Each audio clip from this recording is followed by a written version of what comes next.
바로 감사합니다. 세일즈 여왕이 된 우리 윤미애님의 인생 역전기. 그 첫 시작이요. 정말 놀랐습니다. 초등학교 5학년 시절에는 네. 지독한 생활고가 맞아요. 시작됐었던. 형편이 맞아요. 어려워진 네, 맞아요. 계기가 있었군요. 맞아요. 저희 때는 이제 국민학교죠. 연배가 있으니까 제가 국민학교 5학년 때 엄마가 돌아가셨어요. 그리고 그때는 지금 이제 신장, 콩팥이라고 하는데 지금은 솔직히 다 고칠 수 있는 병인데 그쵸. 그때는 저의 지금의 생각은 언니도 있고 저도 있는데 왜 이식 수술을 생각을 안 했나 싶어요. 근데 아마도 두 개 다 안 좋았었던 것 같아요. 근데 그걸 계속 투석을 해야 되고 보험 처리도 안 되고 계속 현금으로 돼서 이게 계속 피를 바꿔가면서 투석을 하니까 한 2년 정도, 그러니까 엄마가 3학년 때부터 이렇게 좀 아프셨었고 그거 생활을 한 2년을 하니까 집이 정말 폭삭 망했었어요. 그러다 보니까 뭐 아빠가 야밤도주 해서 저희 이렇게 빨간색 이불 같은 거 싸는 그런 걸 이렇게 짊어지고 동생 손잡고 제 손잡고 언니는 걸어서 정말 늦은 밤이었어요. 길에 아무도 없었으니까. 지금도 기억이 나요. 깜깜하면 그걸 걸어서 아빠가 이상한 동네에 가서 살기 시작을 했던 것 같아요. 그 동네가 이제 막 정말 쓰러져가는 스레트라고 하죠. 판잣집 그런 데 2층이었고 2층도 가건물에 이렇게 무허가로 지어놓은 집이라 옆집에 그때 당시 학교, 초등학교, 국민학교 동창이 살아서 저희 집이 이렇게 보이는 거라 막 이렇게 원단 같은 걸로 이렇게 좀 세워놓고 빨랫줄 같은데 그러고 이제 씻고 막 했었던 기억이 나요. 그렇게 생활을 시작을 초등학교 때부터 했죠. 그러면 어려서부터 생계에 보탬을 드렸어야 하는 상황이에요. 맞습니다. 그래서 저희 아빠는 뭐 지금 돌아가셨지만 솔직히 이렇게 막 경제적 능력이 있어서 돈을 벌어다가 가장의 역할을 하는 그러시질 못했었어요. 엄마가 이제 그걸 다 했다 보니까 엄마가 돌아가시니 생활이 전부 다 이렇게 마비가 됐던 거죠. 그래서 뭐 그때부터는 좀 정말 혹독하게 좀 지독하게 살기 시작을 했던 것 같아요. 그러면은 네. 학교도 다녀야 되는데 네. 일도 해야 되고 어떻게 학업을 유지하셨어요? 중학교 이제 초등학교는 겨우겨우 5학년 6학년 마쳤고 중학교를 가니 중학교는 그때는 제 나이 이제 나이 공개됐으니까 등록금을 내던 시절이었잖아요. 예. 그러니까 방학만 되면 그 지금의 그때 당시 새어머니가 공장을 이렇게 알아오셔서 방학만 되면 가서 아르바이트도 아니고 뭐 이렇게 보조 업무를 하는 일이 있어요. 이렇게 실밥도 따고 뭐 이렇게 그런 업무를 보통 어린 친구들이 할 수 있었을 때였어요.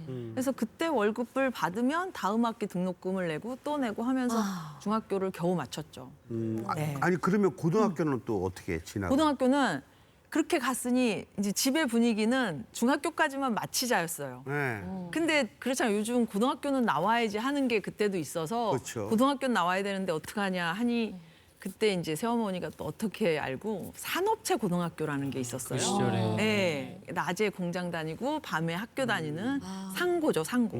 하루 종일 공장에서 일하다 5시에 밤에. 같이 버스 타고 맞아요, 학교 맞아요. 가고. 맞아요. 그런 회사를 다니면서 그럼 거기서 학비가 지원이 됐고 공부를 해서 이제 생활을 하는 그런 형태의 산업체 고등학교를 갔죠. 사실 뭐 이런저런 이유로 부모님이 인생의 안내자 역할을 못할 경우에는 네. 한 사람의 어른만 있어도 된다. 뭐 이런 얘기를 많이 하잖아요. 맞아요. 혹시 그런 한 사람의 어른이 계셨어요? 그걸 저는 이제 그 공장 뭐 지금 그 회사는 없어졌으니까 뭐 무슨 회사였는데 그때 당시에 이제 큰 공장에 옷을 맞춰주는 그런 하청 업체였거든요. 그런 조그만 회사들이 대기업에서 이렇게 임원분들을 모셔오세요. 그때 당시에 이제 좀 나이 지긋하신 전무님이 한 분 오셨는데 제가 이제 지금도 솔직히 빠릿빠릿하고 좀 이렇게 싹싹하잖아요. 그럼요. 그때도 아마도 그랬을 거잖아요. 제 성격이 네, 그러니까 그 전무님이 제가 너무 빠릿빠릿하고 잘하니까 그 학년의 반장 같은 걸 시켰고 야 미애야 너 일로 와봐 그러고 이제 어느 날 절 부르더니 저한테 이렇게 손편지를 써서 글씨도 정말 수려하게 잘 쓰신 분이셨어요. 딱 주시면서 자기는 이 회사에서 천마를 보았다. 하늘에서 내려온 말을 보았는데 이 말이 정말 잘 커서 가까져서 하늘을 날아야 되는데 그렇게 못 나는 게 너무 안타깝다라는 그런 글을 손으로 직접. 그래서 제가 그걸 보면서 너무너무 감동을 받았죠. 어렸지만 그런 어떤 수려한 글에 저를 격려하는 그런 글을 처음 받아봤어요. 인생 처음으로. 인생 처음. 그렇게 해서 제가 와 내가 진짜 대단한 사람인가? 그분한테 처음 이제 그런 감명을 받고 그러고 살아가는데 저보고 어느 날 1학년 2학기쯤 됐나 봐요.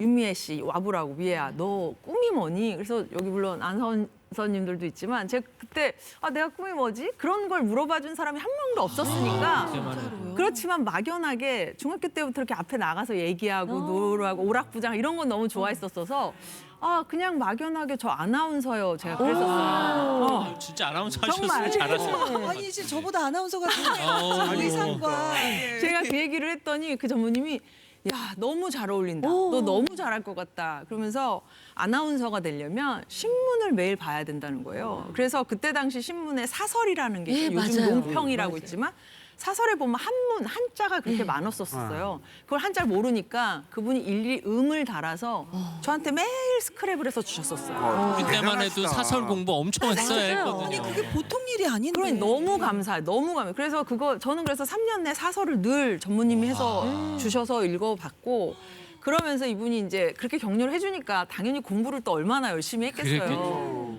공부를 곧잘 하니 이분이 막 더 이렇게 독려해주고 저는 이렇게 잘한다 하면 더 잘하는 스타일이라 학교에서 성적표가 나오면 전무님이 뭐 예를 들면 방송, 사내 방송으로 뭐 이번에 중간고사 1등 윤미애가 했습니다. 뭐 이렇게 해주니까 제가 너무 막 기분이 좋은 거예요. 그러면 계속 1등 하고 싶거든요. 그렇죠, 맞아. 그래서 공부를 진짜 열심히 했어요. 그렇게 하고 학업 성적도 좋으니 전무님이 3학년 초 때 저한테 대학을 가야 된다.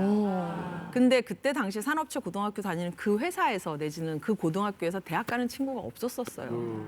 그래서 저는 언감생시 제가 대학은 무슨 대학을 어떻게 가 등록금도 없고 그래서 대학을 가야 된다고 이분이 되게 격려를 하셔서 대학이라는 곳에 문턱을 밟게 됐죠. 야, 너무 그분은 많았어요. 대단한 은인이죠. 이게 사실 내게 있는지도 몰랐던 접힌 날개를 네, 펴주신 분이 정말. 그분인 거예요. 그분이 아니었으면 아마 이렇게 생활을 못했을 거예요. 날아갔습니다. 날아갔어요. 또 다음 이야기가 궁금해. 그러니까 어른들 눈에는 야무짐, 똑똑함이 탁 네, 보이는 보이셨던 것 같아요. 그럼 영업의 시작은 언제부터인가 봤더니요. 갑작스러운 선배 퇴사로 영업에 네. 더 뛰어들게 됐어요. 자 일단 대학 졸업하시고 취직하신 거예요. 맞아요. 대학 졸업하고 대학 다닐 때도 계속 회사를 다녔었죠. 야간에 일하셨어요. 공부를 해야 되는데 돈은 없으니까 전문대 가서 야간으로 또 일을 했고 저 때도 돈이 너무 저한테는 중요해서 당시에 친구들은 막 금융사 입사하고 그랬을 때 연봉이 1,400이고 그랬을 때거든요. 근데 제가 간 회사가 1,800을 준다는 거예요. 많이 좋네요. 그래서 저는 무조건 당연히 돈 많이 주는 데를 가야 됐었기 때문에 컴퓨터 회사를 중견 컴퓨터 회사를 들어갔고 그때 이제 좀 잘해서 지점에 있다가 거기서도 다행히 좀 이렇게 빛을 발하니 야 본사에 특수영업팀이 생기는데 너 좀 가라 이러고 제가 이렇게 발탁이 돼서 본사로 갔었어요. 항상 눈에 띄셨고. 예, 다행히. 그래서 거기서도 이제 전국에 모인 특수영업팀을 하기 위한 이게 팀이 구성이 됐는데 거기서 당연히 여직원이고 나이도 어리니까 관리직이었죠. 이를테면 어드민, 뭐 이렇게 견적서 만들고 처음에는. 제안서 만들고 관리 업무를 봤었었죠. 그러다가 잘하던 선배 한 분이 계속 잘하기는 하나 이분이 너무 독보적으로 한 명만 있으니까 매일 회사에 불만, 야 이래서 안 되고 저래서 안 되고 왜 이거밖에 안 주고 이런 식의 불만이 좀 많았었어요. 맨날 나간다 안 나간다 하니 회사는 얘를 잡아야 돼 말. 그러나 대안이 없으니까 계속 어르고 달르고 데리고 있던 터에 이분이 정말 다음 주에 큰 프로젝트가 하나 있음에도 불구하고 이분이 그만둬버린 거예요. 갑자기. 회사가. 네. 그러니까 계속 회사는 난리가 났지. 회사가 난리가 났지. 이걸 어떻게 그러다가 이걸 어떻게 다음 날 금융사에 가서 뭔가 제안을 하고 영업을 해야 되는데 우리 본부장님이 그때 저를 이렇게 딱 보더니 윤미애 씨 와보라고 그래서 이만저만한데 한번 해볼 수 있겠어요? 제가 저는 너무 깜짝이지. 근데 그 팀에서 그 금융사의 어떤 내용을 알고 있는 사람이 저밖에 없어요. 제가 견적서 만들고 제안서 만들고 뭐 예가 만들 이런 거 다 제가 했었으니까 내용은 빠삭하게 바삭하게 아는 거야. 엄청난 기회가 온 네. 거예요. 근데 이렇게 사람을 대면해서 뭔가 할 수 있는 스킬은 없었던 거지. 그치.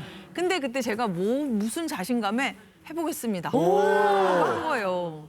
그래서 그래? 그럼 한번 갔다 오라고. 그래서 다음 날 매번 통화만 하던 담당자를 만나러 가는데 제가 그때 회사가 염창동이었어요. 강서구 염창동 그 고객사는 양재동 쪽이었으니 지하철 타고 버스 타고 정말 산 넘고 물 건너서 가는 한 2시간은 갔어요. 그때만 해도. 그때만 해도 차가 없었을 때니까 제가 차가 없을 때. 근데도 가는 동안 가슴이 콩당콩당 너무 설레는 거야. 무슨 소개팅 나가는 것처럼. 이게 웬일이야. 그래서 그걸 이제 지금 생각하면 와, 그 2시간을 가는데 하나도 곤욕스럽다가 아니라 너무 즐거워서 갔어요.